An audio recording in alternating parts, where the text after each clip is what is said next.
Hey guys, in this video I'm going to show you how to potentially save your ball joints if you mess up the threads slightly because you get a little impatient with ball joint separation. So when I go to put this castle nut back on the ball joint, I see that it won't thread on, no matter what I do.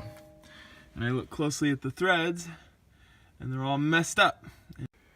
So what you're normally supposed to do when you separate ball joints from control arms, the lower ones especially, is you use a ball joint separator like this. This works great for front wheel drive cars.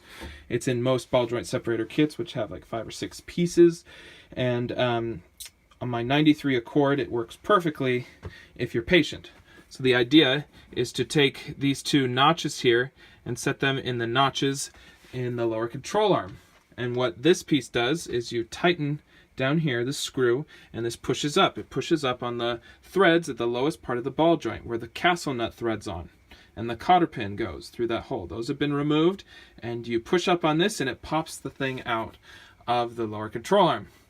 But a lot of us get impatient, and that's exactly what I did. And so what happens sometimes is the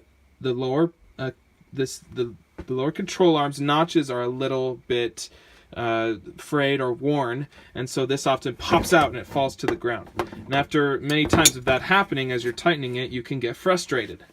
And so if you're dumb like me, you took a hammer and you started whacking it and trying to knock it out like that and pop it out with a hammer. Well, what that does is it bends the metal in these threads. As you can see, there's a hole here. The cotter pin goes in, so the integrity of that little piece of metal is compromised, and it can't be hit with a hammer like that. So that's why you're not supposed to do that.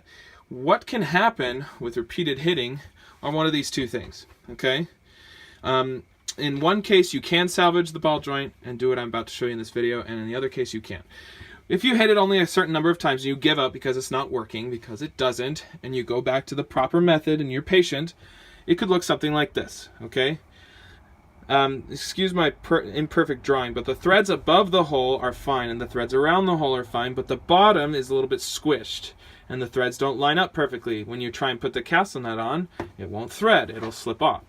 This is salvageable if you have only worn threads below the cotter pin hole, just a couple, and I'll show you how to work with that. If you hit it so many times that you've actually bent it off kilter, you've got threads damaged above and below the hole for the cotter pin and around it, you have to replace the whole ball joint. So this video is for this situation specifically. I do not recommend you try and fix this. It is not going to work. You're just going to get frustrated. You have to replace the whole thing. So the tool you'll need to salvage your salvageable ball joint threads is this Dremel right here. Okay, it's a name brand device, and it comes in a really nice case. And it's got all different types of bits and cutting wheels for all different types of applications for modifying metal pieces and non-metal pieces at the same time. So the bit that you would need to use is this material, this mineral material. It's kind of orangish, but doesn't have to be that color. But you want not that particular shape, you want a coned off shape at the top, one that tapers as you get close to the edge. Now, why do you want that? Because you can see what you're doing better. You can see what you're doing better, and you get a better view of the cuts you're making and the modifications you're making. It is really important. So I have to borrow one from my neighbor, but that's what you're going to see me use in this video. To sort of grind down the parts of the threads, maybe the first 2 threads that are off kilter and not allowing the castle nut to thread back on. So here goes nothing.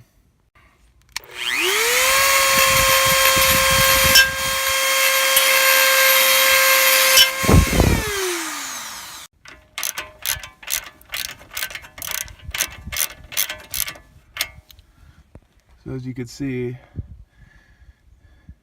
it's threading on now, but I had to grind down the bottom 2 layers of threads to get it on. So don't ever do that. Take a hammer to this. You will ruin the threads, and you have to go through this, and it's not fun.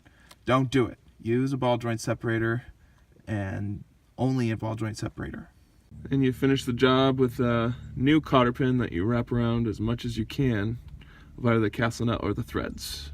So if the castle nut does back out for some reason, it will be caught by the cotter pin. Alright guys, thanks for watching this video. I hope it helps you with your ball joint issues.